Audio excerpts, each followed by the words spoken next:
Baik, Assalamualaikum warahmatullahi wabarakatuh. Kita ketemu lagi, saudara sekalian, dalam materi lanjutan tentang perancangan formulir atau form input-output yang akan dipakai di dalam sistem informasi manajemen perpustakaan. Pada pembahasan minggu lalu, kita sudah belajar bersama tentang bagaimana mendesain DFD yang menggambarkan sebuah alur proses, ya, antara entitas dengan proses hingga pada level 2, level terdalam. Di dalam DFD yang kita buat, ya, menunjukkan tidak hanya entitas dan proses, tapi juga menunjukkan adanya suatu arus data, baik dari entitas ke proses maupun dari proses ke entitas. Nah, setiap arus data, baik itu dari entitas ke dalam proses atau dari proses ke entitas, mencerminkan suatu aliran data yang terjadi.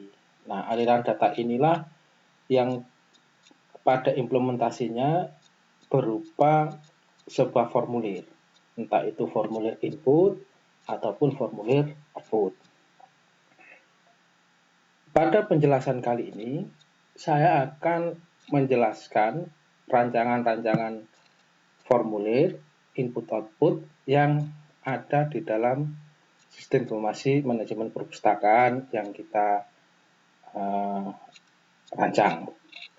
Di dalam DFD level 0, ya, sepintas sudah nampak beberapa arus data yang nanti kita akan buatkan formulir input-outputnya.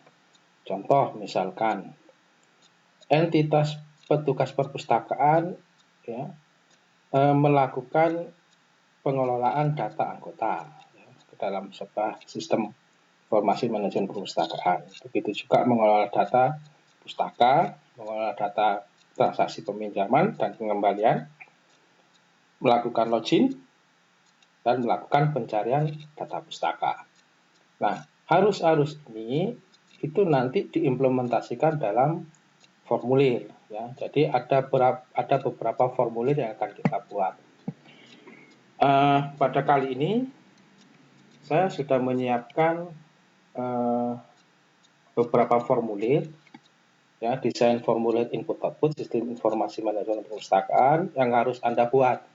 Yang pertama, formulir pustaka. Ini formulir digunakan untuk pengelolaan data pustaka, entah itu input data baru, mengupdate datanya ataupun menghapus, ya. Desainnya semacam ini, ya. Oke. Lanjut, yang kedua adalah formulir anggota, ya. Ini digunakan untuk pengelolaan data anggota, entah itu input, update maupun penghapusan data, ya. Formulirnya semacam ini desainnya. Yang ketiga, formulir data petugas. Nah, ini di DFD kemarin belum sempat ada arus datanya, jadi nanti bisa ditambahkan arus data dari entitas petugas ke dalam proses pengelolaan data petugas, ya. Jadi ada satu tambahan nanti DFD-nya pengelolaan data petugas, ya. Ini digunakan untuk menambahkan data petugas, mengupdate ataupun menghapus data petugas. Yang keempat, formulir login. Nah, formulir login ini digunakan untuk autentifikasi bahwa yang akan masuk ke sistem manajemen perpustakaan itu adalah orang atau user yang terdaftar dan memang berhak untuk menggunakan sistem informasi perpustakaan, entah itu petugasnya sendiri ataupun anggota, ya. Itu sudah tercatat username dan passwordnya, ya, tinggal login. Yang kelima adalah formulir pencarian pustaka. Ini digunakan baik oleh petugas perpustakaan maupun oleh anggota yang akan meminjam pustaka di perpustakaan tersebut. Jadi pencarian bisa berdasarkan ID pustaka, berdasarkan judul, pengarang, ataupun penerbit, atau kombinasi keempat-empatnya.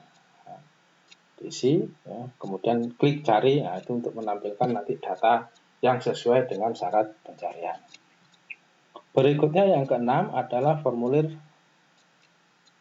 peminjaman dan pengembalian pustaka. Jadi ini transaksi ya, transaksi peminjaman, sekaligus nanti kalau anggota itu akan mengembalikan pustaka yang dipinjam, maka formulir ini akan ditampilkan lagi dengan cara memasukkan nomor peminjaman. Kalau memang sudah ada, maka tinggal nanti mengisi tanggal pengembaliannya dan item mana saja data pustaka yang sudah dikembalikan. Jadi satu nomor peminjaman itu bisa digunakan untuk meminjam beberapa pustaka, gitu ya.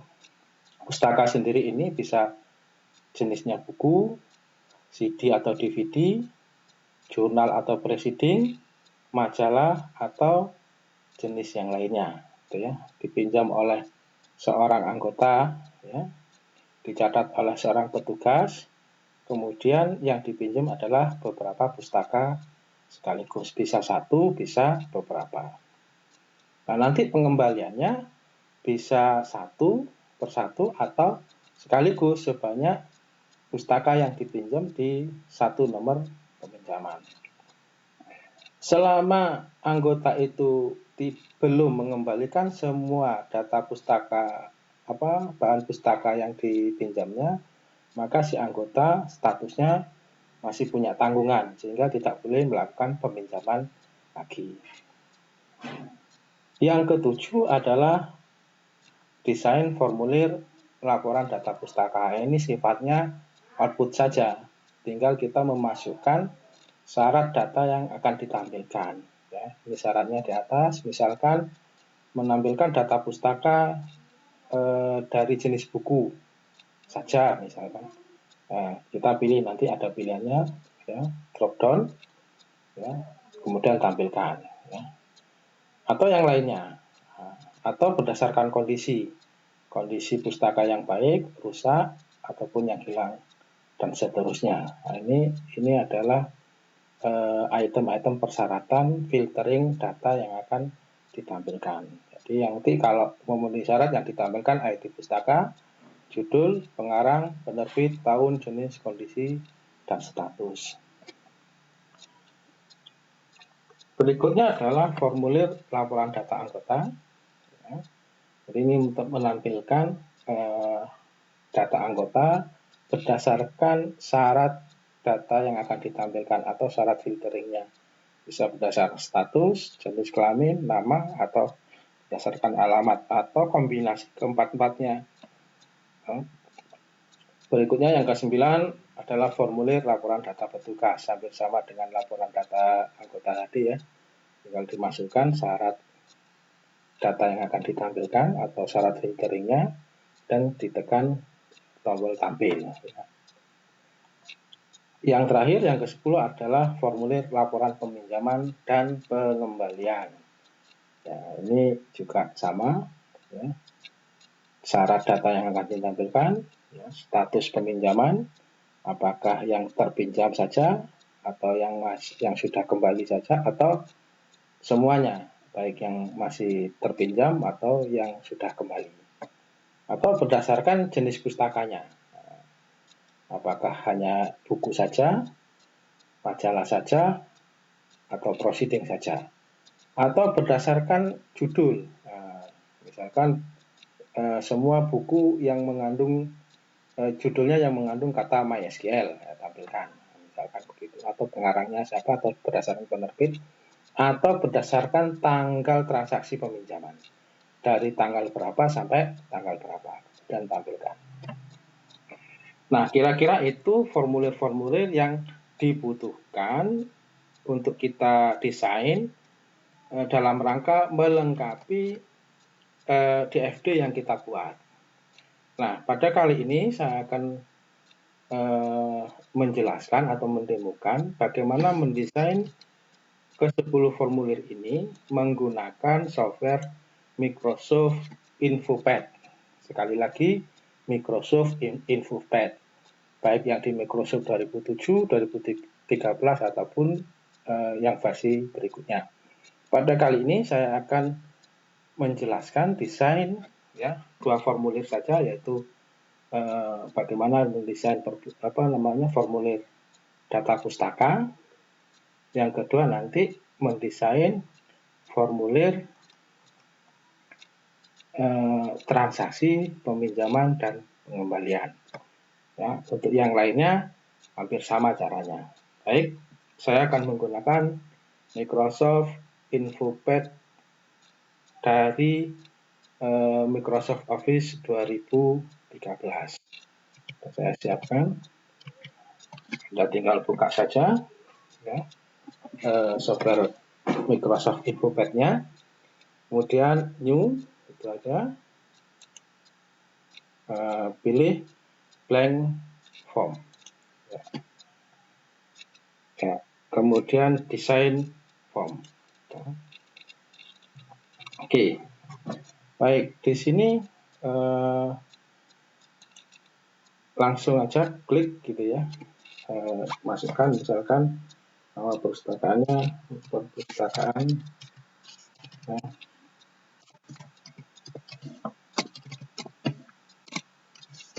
Mata, kemudian sesuai ini data pustaka gitu ya, pustaka. Oke, ini bisa Anda tebalkan, kemudian ukurannya ya, diperbesar gitu. Oke, berikutnya ini tabel ya, sebetulnya tabel. Kita bisa men-split lagi formulirnya. Kalau di sini ada 3 bagian, judul, header, detail datanya, dan tempat untuk tombol-tombolnya. Ya. Kita bagi, ya, ini kita insert saja, klik kanan insert ya. Saya ulangi, klik kanan, insert, ya, row below, terus below ya. Nah, ini kita tarik ke atas, kecilkan gitu aja. Oke. Kita buat yang di detailnya dulu. Ya. Nah, di sini di detail itu ada 2 bagian atau 2 kolom. Ya. Kolom pertama adalah captionnya, labelnya. Kemudian kolom yang kedua adalah detail inputnya. Ya. Maka dari sini ya, kita kecilkan saja begini, ini kayak membuat tabel. Ya. Blok, klik kanan, ya, kita tabel properties, cell, kita pilih yang center aja biar di tengah, apply, oke. Ya, kemudian kita bagi, kita split jadi 2, ya, split cell, 2 kolom, 1 row. Nah, kira nanti kita geser, ini segini. Oke, kemudian kita insert, ya, insert row, ya, insert row lagi. Oke, dan yang sebelah kiri elemennya ya lurus kanan. Oke. ID pustaka, nomor ISBN gitu ya, ID pustaka, spasi, ISBN, spasi, kemudian judul, spasi, dan deskripsi jenis ya. Cek lagi, klik kanan lagi untuk insert ya. Insert ya. Kemudian jenis pengarang,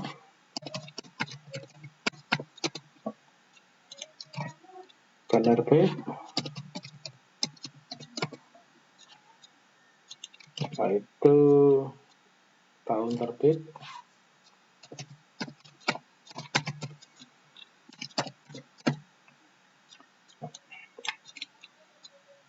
insert lagi, insert lagi,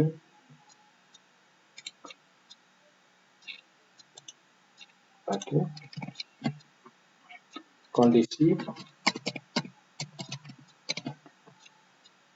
kemudian status, setelah itu tanggal daftar, tanggal update ya.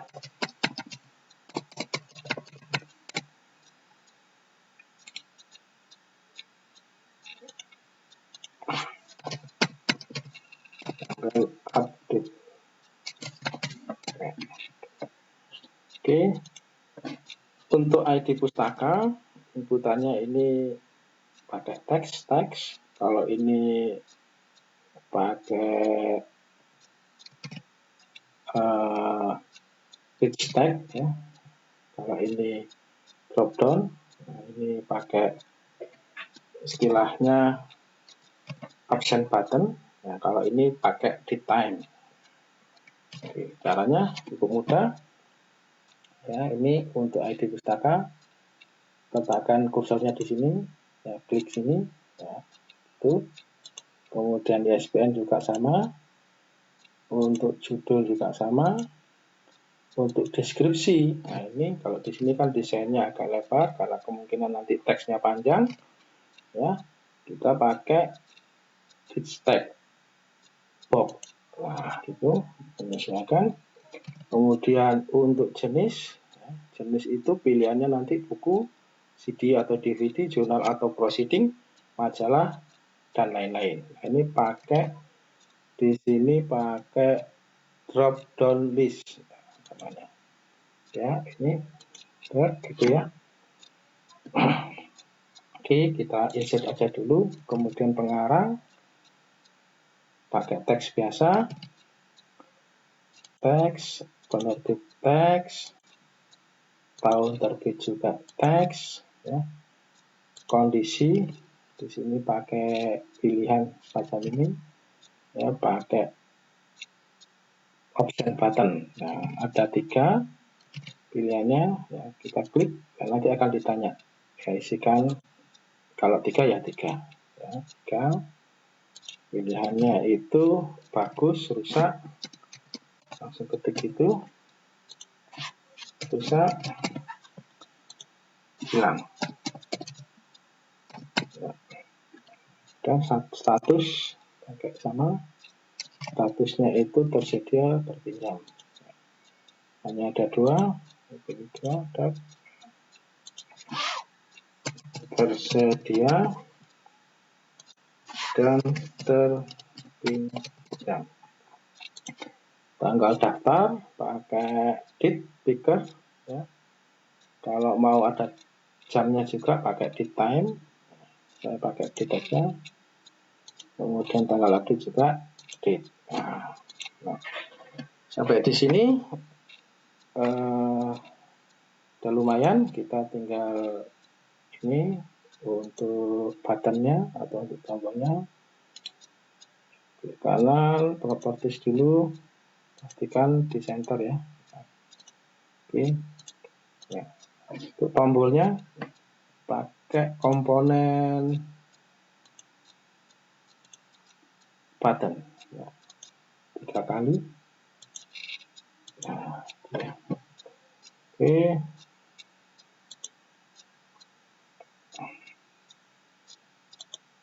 Itu tuangkan. Pilihannya simpan, hapus, batal. Ya, double klik. Ya, di sini label buttonnya, ya, simpan, double klik, hapus,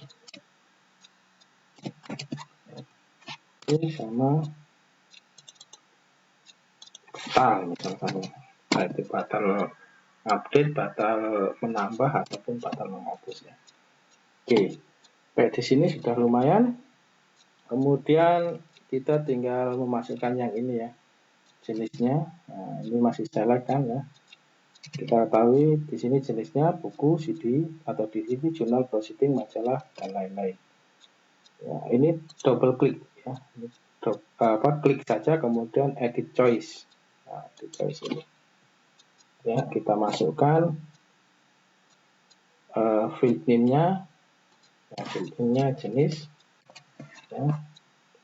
Kemudian di sini ini modify. Pilihan pertama adalah buku. Ya. Display name-nya juga buku. Kemudian add ya, CD atau DVD. Ya, oke, add lagi jurnal atau proceeding. Ya, add lagi majalah, add lagi kategori lain-lain. Apply. Nanti kalau diklik ini, ya, waktu di preview akan memunculkan pilihannya. Baik, kita atur lagi dari field ID pustaka. Ya, ini terlalu lebar. Ya. Kita geser. Kemudian di sini di my field-nya kita rubah nama fieldnya dengan double klik. Misalkan di sini kasih ID pustaka. Nah, kita aja. Kemudian di ISBN, ya, ISBN agak panjang. Ya. Sama di sini double klik nomor ISBN. Ya. Oke, judulnya biarkan begini. Ya, kita tinggal rubah nama fieldnya judul. Ya. Oke, di sini juga deskripsi. Ukurannya tidak usah dirubah, cuma nama fieldnya yang kita rubah. Deskripsi, ya, deskripsi singkat. Jenis buku ini sudah kita edit tadi.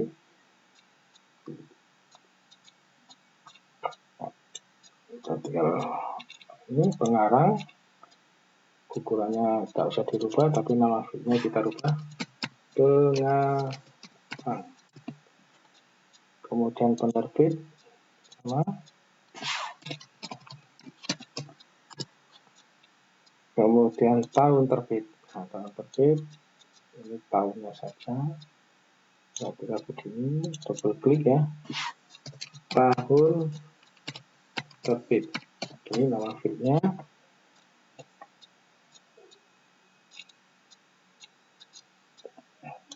Oke, gitu aja.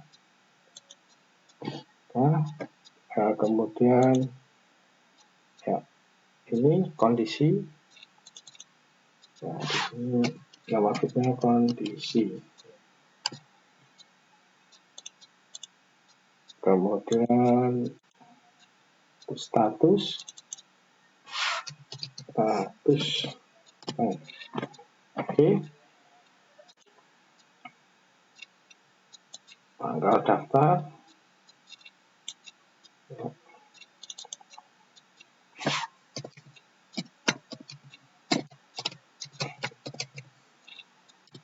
Maksudnya tanggal pustaka ini didaftarkan jadi koleksi perpustakaan.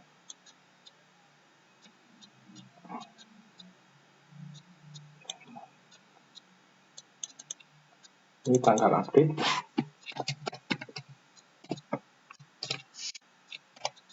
Yaitu tanggal terakhir data pustaka ini diupdate atau diperbarui. Ya. Oke. Nah, ini sebetulnya sudah, tinggal kita kasih warna. Ya, misalkan ini backgroundnya kita rubah ya, di blok gini ya. Kemudian ke layout. Di sini shadingnya misalkan pakai warna ini. Ya, nah, boleh.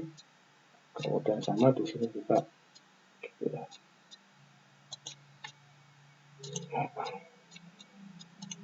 Kalau mau dirubah, misalkan lagi heading, saya pakai ini,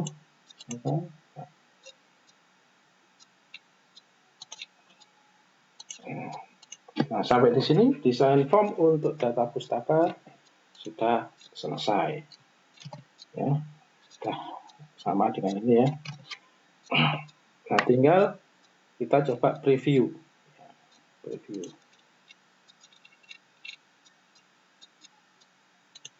Ya, di sini itu misalkan ISBN-nya, judulnya STL, deskripsinya bla pilihannya, nah ini akan muncul.